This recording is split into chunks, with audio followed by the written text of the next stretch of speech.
Orçamento Geral do Estado e as grandes opções do plano aprovados na generalidade com 35 votos a favor e 20 abstenções.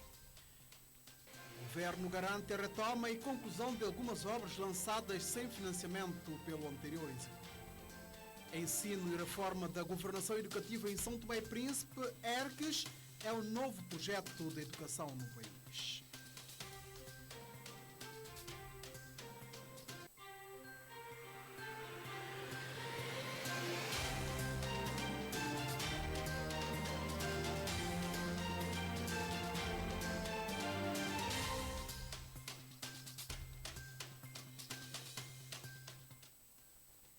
Boa noite, seja bem-vindo ao Telejornal. O Orçamento Geral do Estado e as grandes opções do plano foram aprovados hoje na generalidade com 35 votos a favor e 20 abstenções.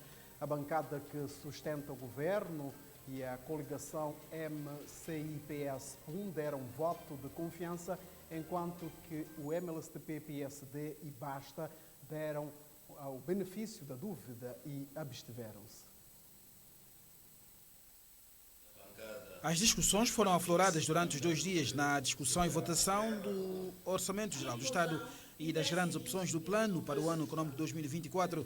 A discussão e votação na generalidade terminou com 35 votos a favor e 20 abstenções na aprovação do Orçamento Geral do Estado e das grandes opções do plano. A minha bancada parlamentar estará atentos para ver se na realidade o que nós aqui aprovamos foi feito para o bem do povo de Santo Tomé e Príncipe.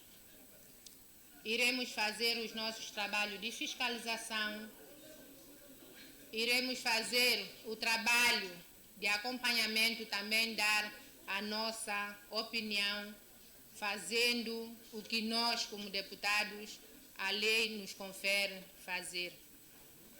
Um exercício que, na nossa opinião, decorreu com grande nível de elevação. Atendendo à situação socioeconômica do país e do mundo, podemos afirmar que o governo, com este Orçamento Geral do Estado e as grandes opções, define políticas orçamentais cautelosas, ponderadas e responsáveis, mas sempre consciente das necessidades de garantir o reforço do rendimento da família e de almejado crescimento econômico que possa garantir o bem-estar de todos e de cada um. Reiteramos aqui, Sra. Presidente, e o Governo, o nosso ensejo para que o Governo continue no diálogo para a conclusão do acordo com o FMI.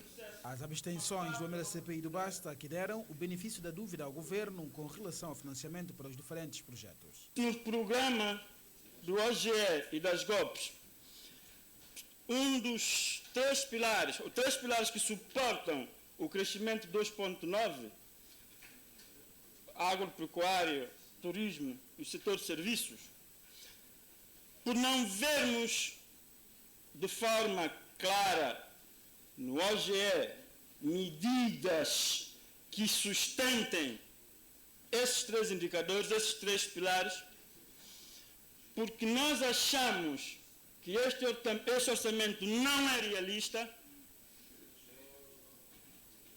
mas pensando em Santo Tomé e Príncipe, o MLSTP sendo um partido responsável, nós vamos abster, dando benefício de dúvidas ao governo, porque nós temos sérias dúvidas com relação às fontes de financiamento, mas respeitamos e vamos evoluir em momento próprio. A fiscalização da nossa parte andará. O governo agradeceu também os votos favoráveis do MCI-PS1 e os benefícios da dúvida do MLSTP-PSD. Gostaria, por conseguinte, de agradecer a bancada do MLSTP por nos ter dado pelo menos o benefício da dúvida. Entendemos que isso é também uma responsabilidade acrescida para o governo e levaremos isso em consideração na execução desse orçamento para 2024. Gostaria de agradecer o voto favorável da bancada do MCI-PUM. Tomamos nota também da postura de acompanhamento, apoio, mas de vigilância também quanto à execução do orçamento. Eu penso que a atitude do ADI não será diferente, de apoio, mas também, diria, de acompanhamento, de aconselhamento, e aquilo que nós assistimos hoje, de todos os deputados, é contribuições. Contribuições, e eu creio que a nação sai a ganhar quando temos um debate desse, com a elevação que tivemos e com as contribuições que tivemos. Está assim aprovado o Orçamento Geral do Estado e as grandes opções do plano para o ano econômico 2024. Durante a discussão na generalidade do OGE e GOP, o Governo garantiu a conclusão de algumas obras que foram lançadas sem financiamento pelo anterior Executivo e que ficaram bloqueadas até o momento. Obras que o Primeiro-Ministro disse que serão retomadas no segundo semestre deste ano. A Assembleia Nacional entrou no seu terceiro dia. A discussão e votação na generalidade do Orçamento Geral do Estado e as grandes opções do plano para o ano econômico 2024 foi o foco dos debates. A retoma de algumas obras de construção de estradas bloqueadas há ano devido à falta de financiamento foi o que marcou o arranque dos debates. Porque grande parte das obras que estão inscritas no Orçamento Geral do Estado, nós sabemos, são Ministro das Finanças, que não têm financiamento. Não é? Então não é um dado novo, é um dado que nós já sabemos. Portanto, isso quer dizer que o Sr. Primeiro-Ministro está a dizer-nos que muitas dessas obras que estão inscritas atualmente não serão executadas. Bom, mas de qualquer forma, eu quero lembrar a todos de que as obras que estão no Orçamento Geral do Estado, estas obras, foram aprovadas em 2023, 2022 e 2023, portanto aprovadas aqui na Assembleia Nacional. Então parte-se do pressuposto de que elas devem ser executadas. E mais ainda, as obras do Sul, concretamente, Ribeira Queixa, Porto Alegre, essas obras tiveram um adiantamento inicial. Embora nós sabemos que o adiantamento inicial não é condição sine qua non ou necessária para a execução das obras. As empresas têm um contrato, elas devem executar as obras. Não é? E mais ainda, elas quando assinam o contrato, têm consciência de que, inclusive é introduzido no dossiê do concurso, de que devem ter a capacidade de contrair créditos. Portanto, devem executar as obras. As obras de reabilitação de estradas de Lucumim, Zona Sul, Madalena e várias outras, que, segundo o Governo, serão retomadas brevemente. São obras que foram lançadas sem financiamento e temos que financiá-los. Claro com isso. Então, sim senhor, deram 10, 15%, mas não há financiamento. 80, 90, 85%, temos que arranjar o complemento. E é isso que vamos fazer durante esse exercício. Por isso não vamos polemicar. Acho que hoje colocou uma outra questão que não é essa que foi objeto da minha resposta ontem. Se é uma empresa que foi à falência, o senhor tem mais informação que nós. E eu quero dizer o seguinte. Essas obras também vão ser concluídas. Há empresas que estão em falência, nós sabemos.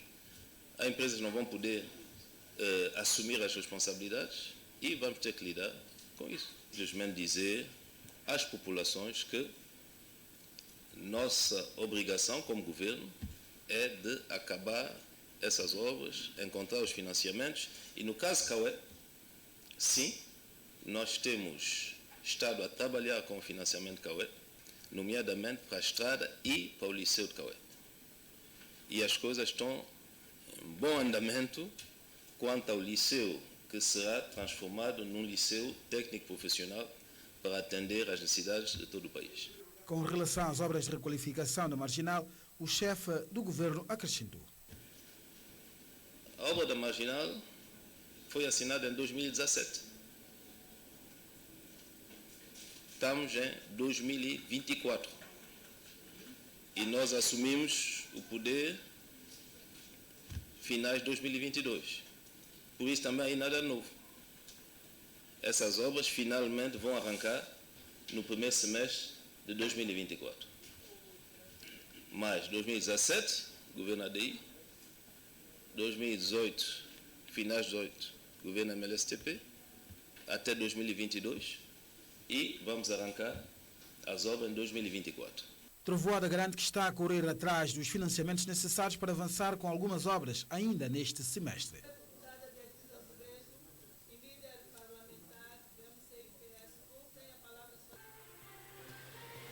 Jovem baleado na perna esquerda por um agente da Polícia Nacional pede justiça. Notícia para ver já a seguir.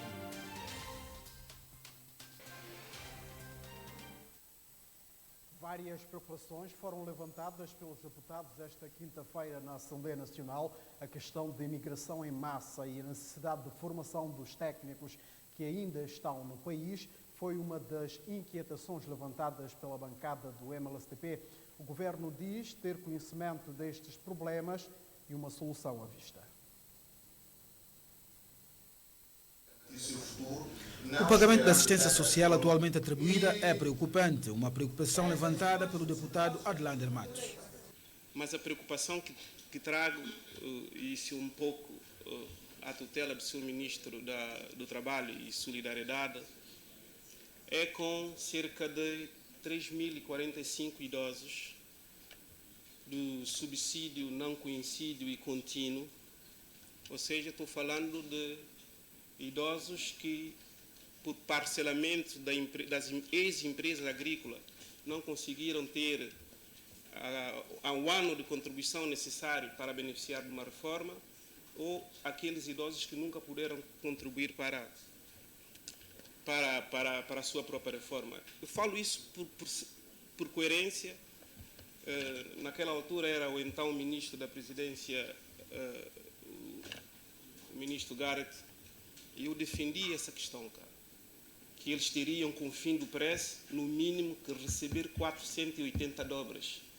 E em todo o ano de 2023, o governo só atribuiu 320 dobras a cada um desses idosos. É muito pouco. Diria, 480 dobras por trimestre. O governo, no ano passado, só atribuiu a esses idosos 320 dobras em finais do mês de novembro. Agora, é verdade que há medida orçamental para atender essa classe, mas a medida orçamental para atender essa classe não seriam de 320 dobras num ano. De facto, o deputado falou e não mentiu, porque este ano tivemos imensas dificuldades em atender essa categoria. Mas políticas a nível da segurança social foram feitas e estão em marcha, talvez depois o ministro do setor poderá complementar, no sentido de nós deixarmos de ter esse tipo de problemas. Em termos de anos de cotização, foram reduzidos acho 10 para 5, mas ele poderá entrar um pouco mais nos detalhes. Eu quero dizer que é um problema e, do meu ponto de vista, podia ser mais bem atendido se tivéssemos um pouco mais de sensibilidade. Nós, na Segurança Social, já existe lei que permitia flexibilizar para que o tempo mínimo de desconto fosse reduzido e que se fizesse um enquadramento que permitisse. Então nós baixamos de mínimo 10 para 5 e nesse intervalo as pessoas serão beneficiadas e ao mesmo tempo com a pensão que recebem amortizam a dívida do diferencial. E isso foi feito desde abril de 2023. Por isso, nesse momento são 200 pessoas abrangidas. É verdade que o número de idosos são 3.000 e tal. Também temos de ter em conta que são idosos que não contribuíram. Também nessa matéria, o nosso governo e os outros governos anteriores podiam tê-lo feito e não fizeram. nós abrimos o desconto aos trabalhadores independentes a partir de setembro. O senhor deputado está atento à comunicação social, nós abrimos com pompa e circunstâncias. Todo o trabalhador independente, motorista, palaiês, quem quiser, pode começar a fazer os seus descontos, porque normalmente detectamos que no grupo dos 3.045 são pessoas que trabalharam, mas não descontaram. Então nós estamos a abrir para solucionar para o futuro, numa ótica de sustentabilidade. Porque na ótica de assistencialismo já foi feito por muita gente. Nós somos a solução e a solução tem que solucionar mesmo. Não é ficar a tapar coisas com remendo. O problema de imigração em massa tem promovido a falta de quadros técnicos qualificados. A necessidade de promoção de formações qualificantes para os que aqui ficam foi outra preocupação que Patrício Trovoada apresentou os planos para arranjar soluções. Se alguns decidiram emigrar, o país não pode parar.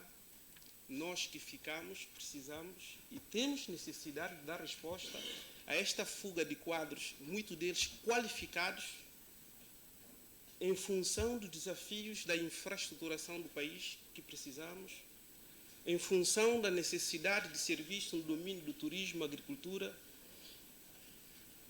Temos que encontrar solução e muitas vezes essas soluções são imediatas.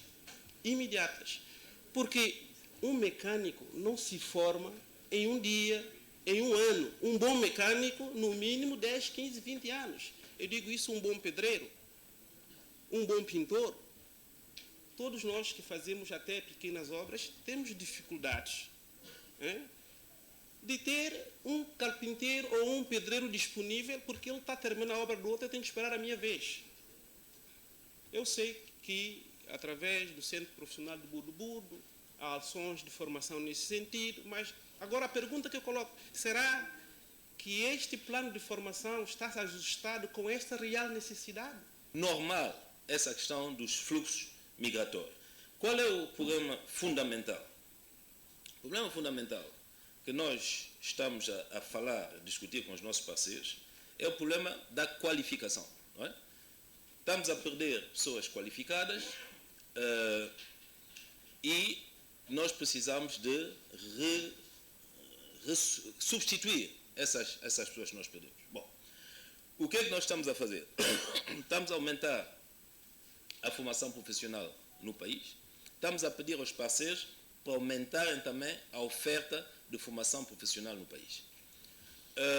Discussões estão a ter lugar também para que, porque os parceiros têm também os seus interesses, para que aqueles empregos que eles precisam mais, eles então que formem mais aqui. Agora, não é só isso. Nós temos, por exemplo, o programa com Portugal chama-se Mais Colabora, que é também a nível superior, recebemos cá assistência técnica para reforçar as capacidades dos nossos quadros aqui. Mas a fuga de cérebro que se referiu não é só uma fuga para o estrangeiro, há uma fuga interna de cérebro também. Quer dizer o quê? Que há muitos projetos que temos cá no país, não é? E que vão buscar os quadros nacionais que foram formados pelo Estado, que ganharam experiência a trabalhar no Estado e que depois saem para projetos de ONGs, do Sistema das Nações Unidas e outros projetos aí. Então, esse também é um problema. A questão de formação também foi apresentada uma solução. Segundo o governo, cooperações estão sendo programadas para o reforço das universidades públicas. No meio de tantas dificuldades, a nossa opção é a universidade pública. A nossa opção é a escola pública. É verdade que todos são crianças, todos são jovens estudantes, mas temos que fazer opções. Então, sim, a Universidade de Santo Tomé, estamos a controlar essa questão, não houve aumentos, não é? O que eu quero dizer, não posso claramente responder se pagam ou não pagam IVA, o que eu sei é que, a nível das propinas, nós controlamos o preço da universidade pública. Bom, mas é uma opção.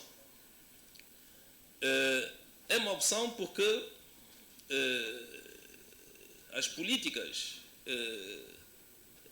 são feitas dessas opções em que não podendo atender toda a gente, temos que priorizar. Então, universidade pública, escola pública é onde sempre que o governo irá pôr mais atenção. E estamos a reforçar a universidade pública. Ainda essa manhã assinamos acordos para reforçar a universidade pública com a Universidade a Católica, a Aveiro e Évora. Bom, exatamente para podermos reforçar a universidade pública, porque pensamos essa é a nossa opção política. Agora, evidentemente que quando tivermos a possibilidade de atender a universidade privada, faremos, mas a primeira das prioridades também quanto à universidade privada e à pública é a inspeção universitária. Temos a certeza também que, quer na universidade pública, quer na privada, há, de facto, uma qualidade do ensino. Nós estamos a ter uma oferta formativa este ano nesse sentido. E em articulação com o Ministério da Juventude, porque nós estamos a trabalhar em articulação e coordenação para não deixar ninguém para trás, estamos a trabalhar com o parceiro que é Portugal, o IFP, que o senhor deputado sabe perfeitamente, para que haja bolsas para os formandos que podem enverdar por formações que têm empregos, autoempregos. E vai haver, tanto a nível de material como bolsa financeira, que os financia nos primeiros passos para essa matéria. E também estamos a trabalhar nos estágios profissionais nas empresas. A formação continua a ser uma das prioridades do governo e mais ainda com a imigração em massa. O deputado Equineide dos Santos levantou preocupação sobre o processo de fiscalização dos produtos da primeira necessidade no mercado interno, a questão de especulação de preços, embora a subvenção e isenção do IVA de alguns produtos. Normalmente em São Tomé e Príncipe, quando o Ministério Público, os tribunais, as finanças, todos esses setores solicitam atestado de pobreza a qualquer cidadão santomense que é emitido pela Câmara, as câmaras distritais, mesmo pessoas com 3, 4, 5 prédios, 6, 7, 10 viaturas, conseguem atestado de residência de pobreza, atestado de residência para efeitos de pobreza. O que é que serve esse atestado?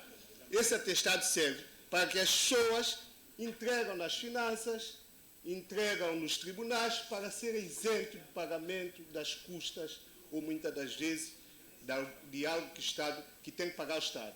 O que é que eu quero dizer com isso? Mais uma vez, para resumir, pedir ao Sr. Primeiro-Ministro que nós, de uma vez por todas, regulamentamos essa questão e dizemos quem pode pagar em São Tomé e Príncipe o quê e quem não pode pagar. Aonde que eu vejo que está o erro do setor empresarial, principalmente São Tomense. Nós mesmo falamos mal de nós falamos mal do país, nós falamos mal do governo, nós passamos uma má imagem do nosso país para além fronteira e nós, principalmente os comerciantes, os empresários santomenses, enquanto fazemos esse exercício de falarmos mal e tudo isso, quem é que sai a ganhar? Já pararam para prestar atenção? Quem é que está a ficar? Qual é a classe mais favorecida? Quem é que fica mais rico em São Tomé e Príncipe? Muitas das vezes coloca-se a questão de financiamento para o setor empresarial. Não é isso. É próprio nós é que não conseguimos trabalhar em cooperativa. Eu dou um exemplo bem simples.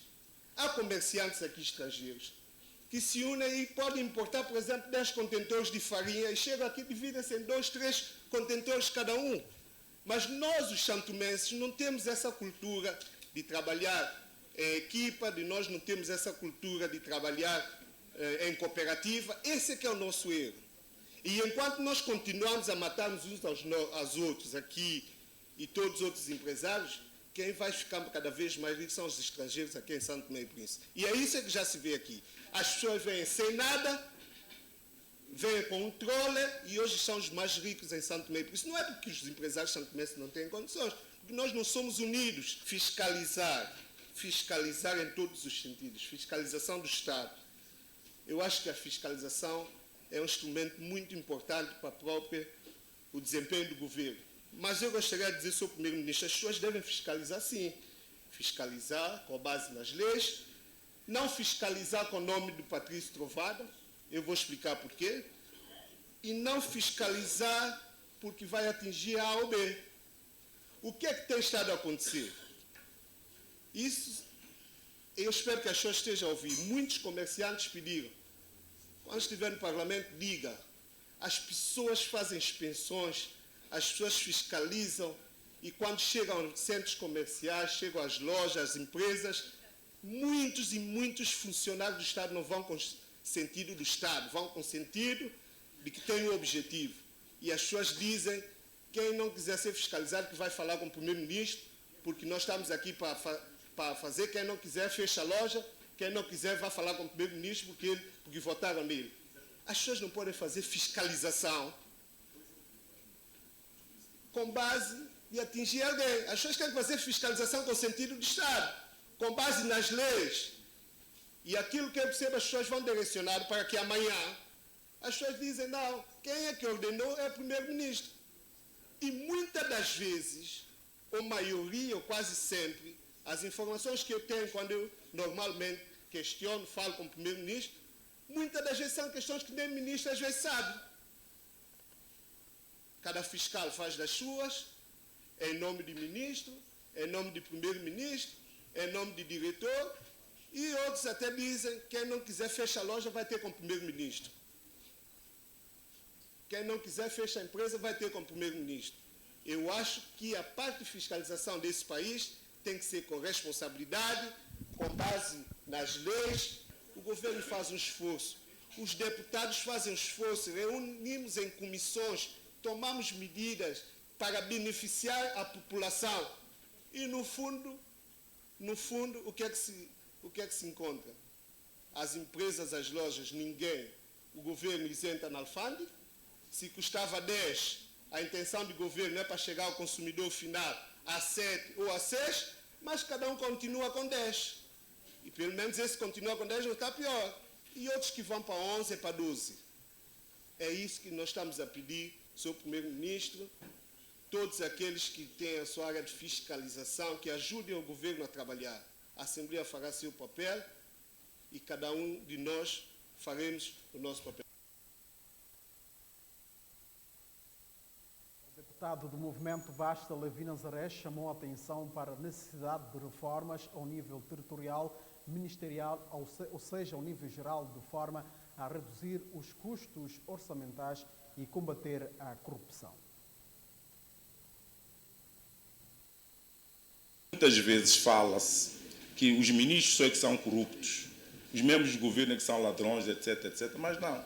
Há a tal classe intermédia que disse aqui o primeiro-ministro, que também pratica esses atos de corrupção e passam despercebidos porque não são ministros, não são membros do governo, mas estão com uma vida que ostentam riquezas que nós não sabemos de onde elas vêm. Mas se justificar, não há problemas. Se foi a crédito, se foi ao banco, como é que paga, etc. Essa é outra questão. Outra reforma que eu acho fundamental, Sr. Primeiro-Ministro e membros do governo, é a questão da reforma administrativa do país em termos territorial, foi aqui dito.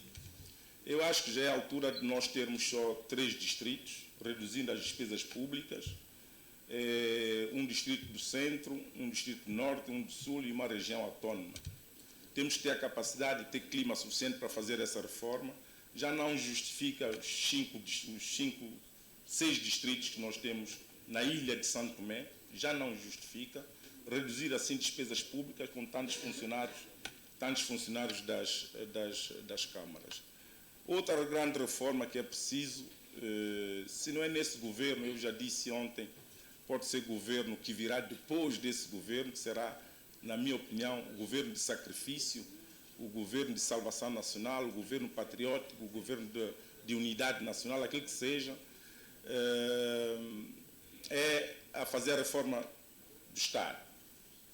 E, em alguns setores dessa reforma do Estado, é a capacidade de facto, reduzir os ministérios, com a situação que nós temos, país com tanto déficit, com tantas dificuldades, 6, 7 ministérios, eu até fiz um esboço, 7 ministérios máximo, dava conta dos nossos problemas, em vez de termos 11, 12, 13 ministérios. Reduzir o número de deputados. O país não compadece com 55 deputados.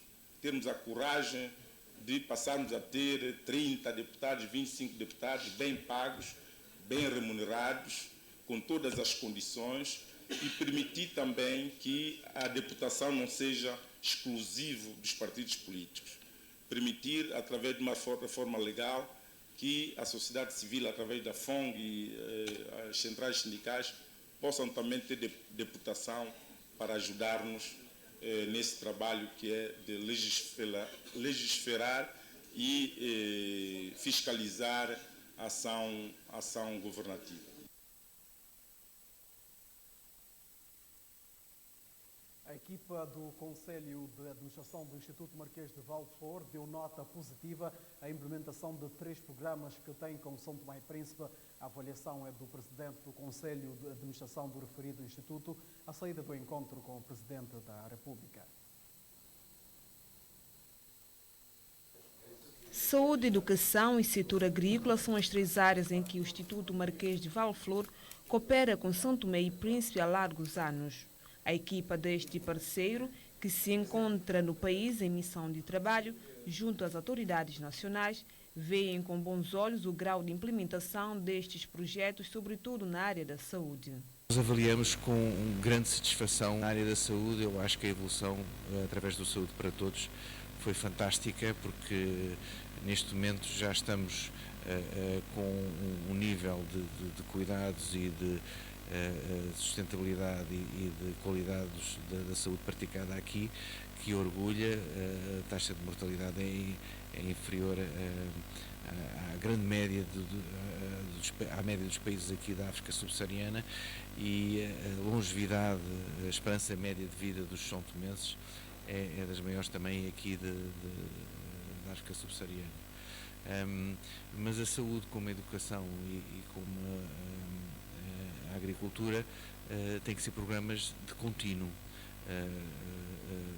Vão-se resolvendo os problemas e tem que se encontrar outras soluções. A equipa do Instituto Marquês de Valflor, que foi recebida pelo Presidente da República, deu a conhecer ao chefe do Estado da instalação de um centro de citologia para diagnóstico das doenças ginecológicas. Há 20 anos atrás estávamos a tratar um tipo de doenças, agora o que nós queremos é prevenir a doença, rastrear a população, prevenir a doença, e com isto vamos reduzir a despesa da saúde, reduzir as evacuações e, sobretudo, garantir uma melhor qualidade de vida aos são tomenses. Os projetos implementados no país pelo Instituto Marquês de Valflor contam com o apoio da União Europeia, que visa reforçar as capacidades do país nas áreas de educação, saúde e agrícola.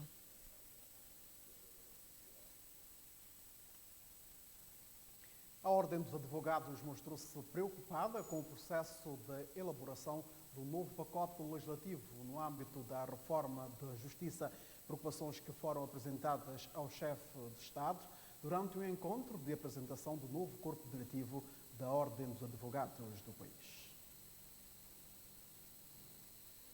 O momento de apresentação foi uma oportunidade para os novos rostos à frente da Ordem dos Advogados partilharem com o Presidente da República as suas inquietações concernentes à reforma legislativa. Como sabemos, o processo legislativo termina com o Sr. Presidente da República, porque, enfim, tendo em conta o seu poder constitucional de promulgar ou decretar, portanto, sendo uma das peças-chave do processo legislativo, não podíamos deixar de falar com a Sua Excelência, Sr. Presidente da República, e manifestar algumas preocupações que temos em torno deste pacote legislativo. A importância e a dignidade que se deve dar aos advogados na realização da justiça foi outro assunto observado neste encontro.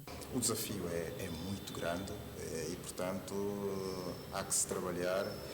Notamos da parte do Sr. Presidente da República total abertura e disponibilidade para colaborar neste processo. Por isso, vamos esforçar para estreitarmos cada vez mais, enfim, ainda mais o laço com a Presidência e com os demais órgãos de soberania. Membros da Ordem dos Advogados, recém-impulsados, analisam com o Presidente da República questões ligadas ao setor da justiça no país. Os alunos do Colégio Adventista visitaram esta quinta-feira o Palácio do Povo. Os mais novos foram recebidos pelo Presidente da República, Carlos Villanova, com quem teve uma conversa aberta. São alunos de diferentes níveis de ensino do Colégio Adventista que foram brindados com uma visita guiada ao Palácio do Povo, minutos antes de serem recebidos pelo Presidente da República no Salão Nobre. O encontro com o chefe de Estado serviu para momentos de oração, uma conversa aberta e música.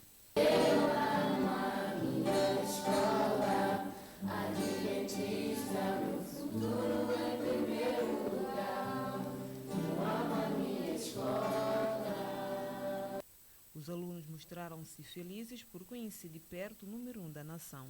Foi uma grande honra ter conhecido o presidente de perto, gostei muito de falar com ele. Ele foi muito legal e muito divertido a nos receber, gostei muito. Conheci a casa do nosso presidente, também a Casa do Povo. E... É a primeira vez a estar no palácio? Sim, primeira vez.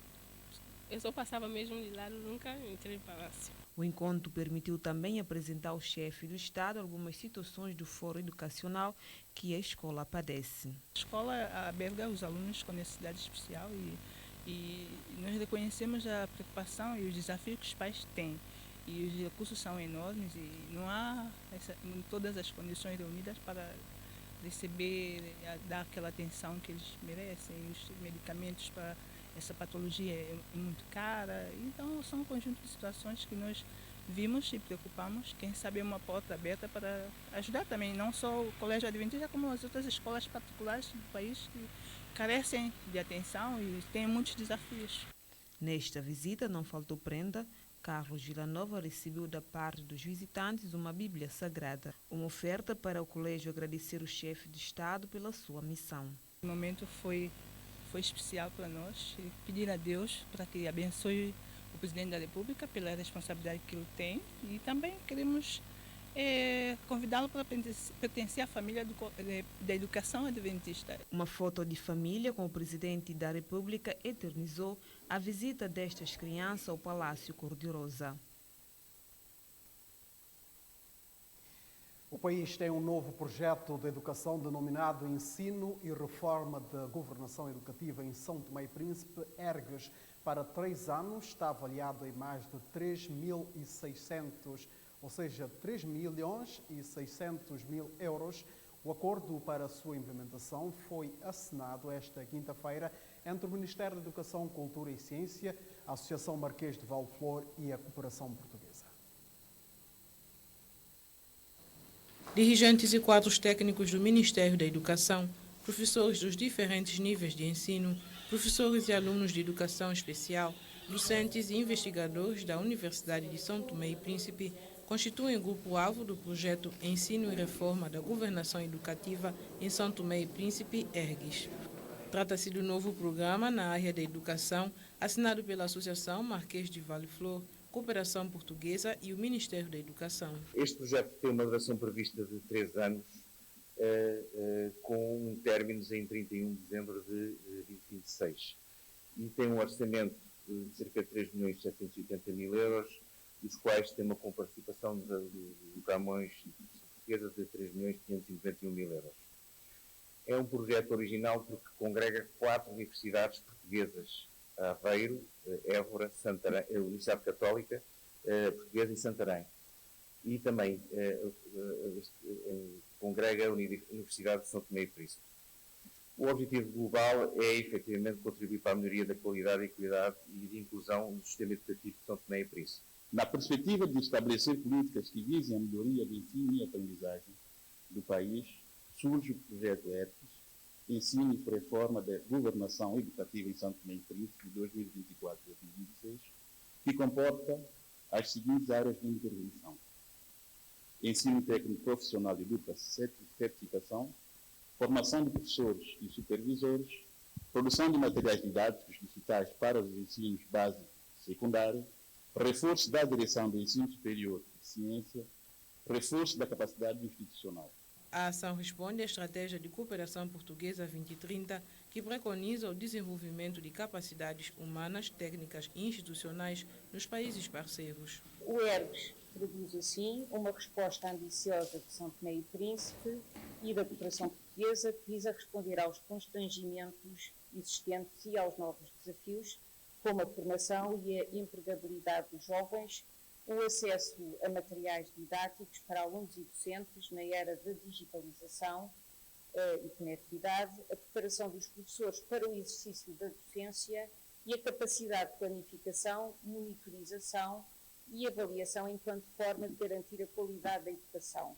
Simboliza também o compromisso de Portugal com o desenvolvimento humano.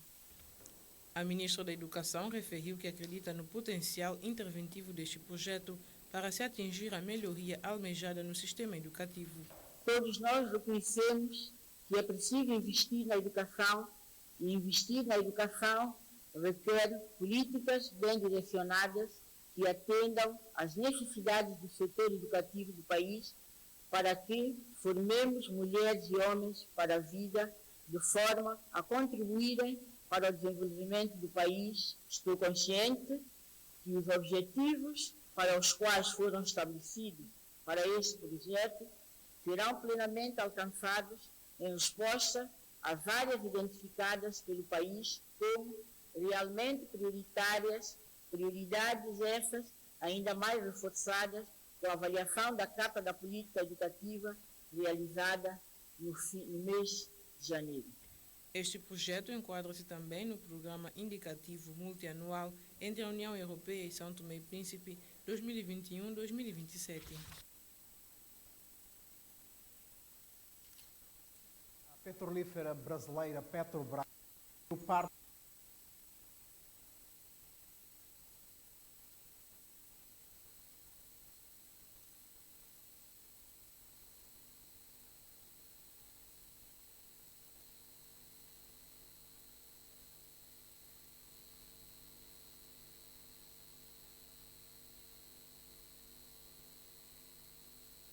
Com este acordo, a petrolífera brasileira Petrobras passa a marcar presença no setor petrolífero em São Tomé e Príncipe, com a aquisição de partes de interesses participativos detidos pela companhia Shell em 3 blocos da Zona Econômica Exclusiva do arquipélago, sendo 45% no bloco 10, 25% no bloco 11 e 45% no bloco 13. São Tomé e Príncipe continua com 15% em cada um dos 3 blocos. O restante mantém-se nas mãos da Shell.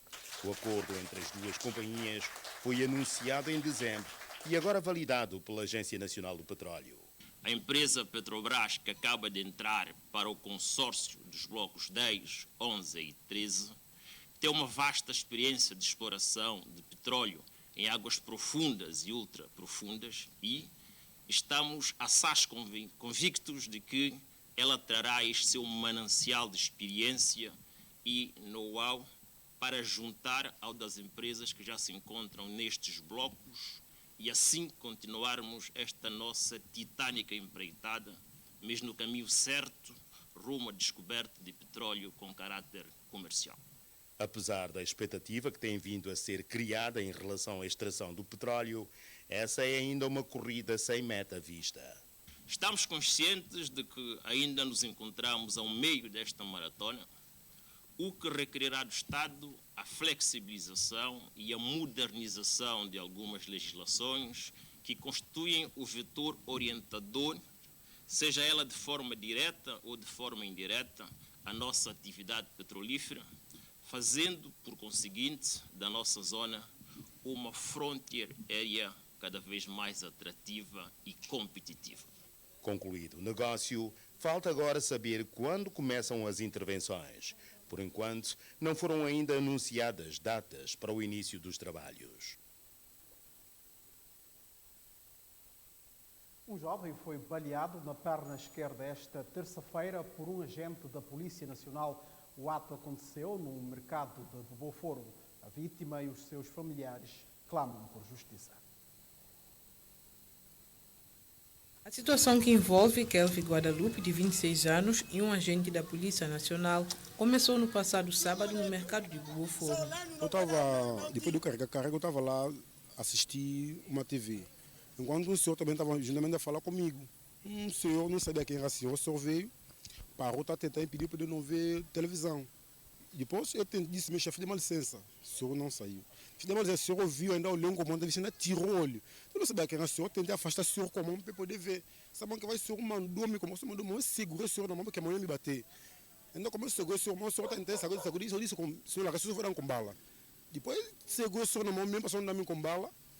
O senhor pegou a mão, consegui sair, o senhor foi embora. Você estava falando para você, tipo preso. Se eu não fiz nada, senhor de mal, eu não bati o senhor, não fiz o senhor nada. Eu não fiz o senhor nada, não bati o senhor, não fiz nem zanguei o senhor. O jovem conta que as ameaças continuaram, então apresentou queixas na unidade de polícia em Boboforo. Na terça-feira, eu estava a trabalhar, o senhor chegou faldado, nem falou comigo, a camisola tirou a arma estava dentro de roupa, mulher com um pano vermelho, tirou só, deu-me um tiro no pé. Assim que o senhor deu-me um tiro no pé, corri, fui acompanhar o senhor.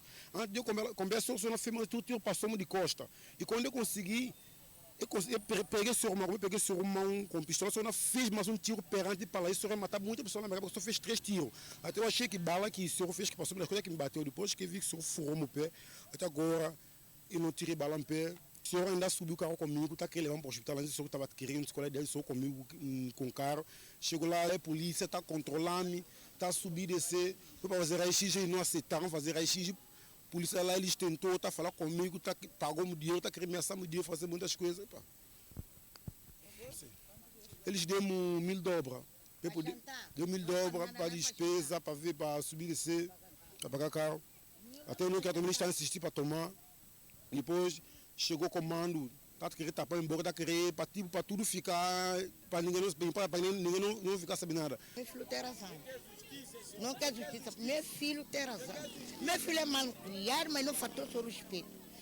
Todos os contactos feitos para obter uma reação da Polícia Nacional sobre o assunto foram infrutíferos.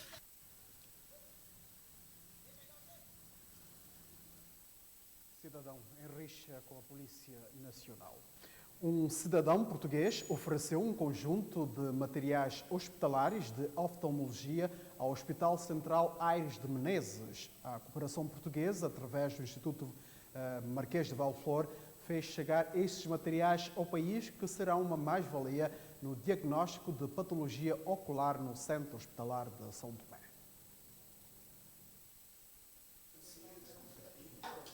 Do lote constam cadeiras diversas, microscópios especializados, lentes, macas e vários outros utensílios hospitalares ligados à área de oftalmologia. Foram entregues por Olinto Vieira, filho de Ramiro Vieira, um oftalmologista português já falecido que sempre trabalhou para o engrandecimento da profissão e atividades sociais. Na altura em que faleceu, portanto, colocou sempre a questão do que fazer aos equipamentos, aos vastos equipamentos que tinha de oftalmologia, e portanto nós, eu enquanto representante da família, achamos que por bem, no fundo, procurar entregar estes equipamentos a quem pudesse usá-los no serviço à população e no serviço às pessoas. E portanto foi esse o intuito sempre do nosso projeto desde o início, foi que os equipamentos fossem para servir as populações, ajudar as populações. E, portanto, nesse sentido, nós procuramos implementar este projeto e então surge a oportunidade de Santo Tomé e Príncipe e de poder, no fundo, fazer esta doação a Santo Tomé e Príncipe e à comunidade de Santo Tomé. Os equipamentos chegaram a São Tomé e Príncipe graças à cooperação portuguesa que, através do Instituto Marquês de Valflor, apoiou na logística dos mesmos. Segundo a embaixadora, contar com o apoio do setor privado português é fundamental. Estes gestos são muito importantes. Eu tive a oportunidade de referir na minha intervenção que, embora haja aqui um investimento grande do Estado português no apoio ao setor da saúde em São Tomé e Príncipe e também outros parceiros de cooperação de Portugal, as necessidades são sempre bastantes e os meios do Estado português nunca são suficientes para cobrir todas as necessidades. e é cada vez mais importante nós podermos contar com este tipo de iniciativas e este tipo de apoios, não só por parte de cidadãos benévolos, como referiu aí muito bem, mas também até do próprio setor privado português, que tenha disponibilidade e que, às vezes com pequenas contribuições, com pequenas doações, ajuda aqui a suprir necessidades que são importantes, neste caso no setor da saúde. Portanto, é fundamental e é um gesto muito apreciado. E também aqui, como viu, pelas autoridades aqui do hospital e pelo pessoal de saúde, estão muito contentes com este equipamento que vai aqui permitir colmatar algumas necessidades. São vários equipamentos que irão contribuir para melhorar o atendimento aos clientes e pacientes no Hospital Central. Por serem tão importantes, a direção do hospital criou uma nova sala de exames de oftalmologia com o nome do proprietário dos referidos equipamentos, professor Dr. Ramiro de Souza Vieira. Por isso, para nós aqui, agradecer a toda a equipa que envolveu na logística em colocar esses equipamentos aqui em Santo Tomé.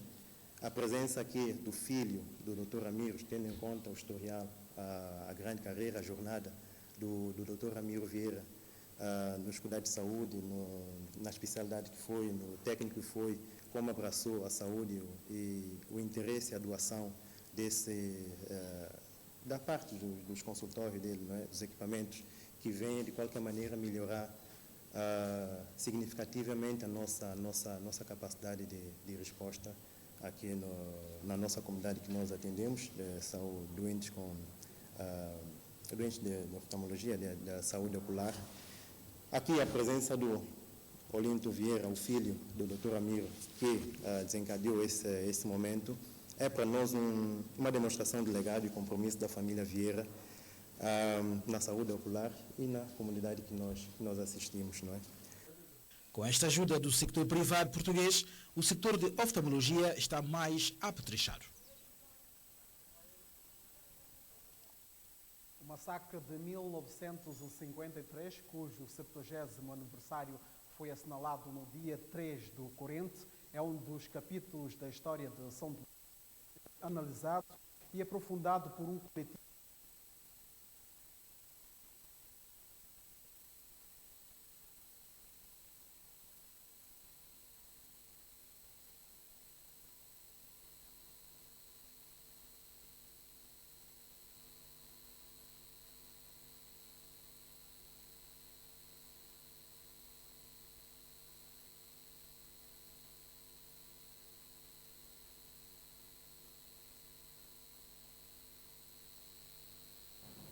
O ato de 53 é um ato intencional, não é algo que se deu fortuitamente.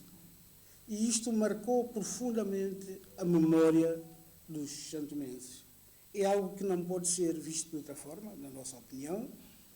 E as fontes orais que nós temos estado a ouvir, e ao longo de décadas se tem ouvido, temos vários depoimentos de pessoas que foram vítimas, as fontes escritas, todas elas são demonstrativas de que havia um plano para reprimir a população nativa. Não resulta de intrigas e mentiras? Não, isto nem queremos entrar por esta via de confabulação, porque isto não tem qualquer sentido. Falar de intrigas e mentiras e intrigas como se não tivesse havido uma intenção do poder colonial. E aí não podemos dizer que era exclusivo de Gorgulho, porque Gorgulho foi acompanhado pelos seus pares aqui na colônia e em Portugal. Tanto mais que ele foi elogiado, foi medalhado pela forma repressiva e pronta com que ele dominou a dita revolta dos santomenses. Portanto, não é mentiras e coisas como se o Santo fosse um problema entre nativos que tivesse levado o governador Gorgulho a agir dessa forma, como se ele fosse um inocente nesse processo. Não era inocente.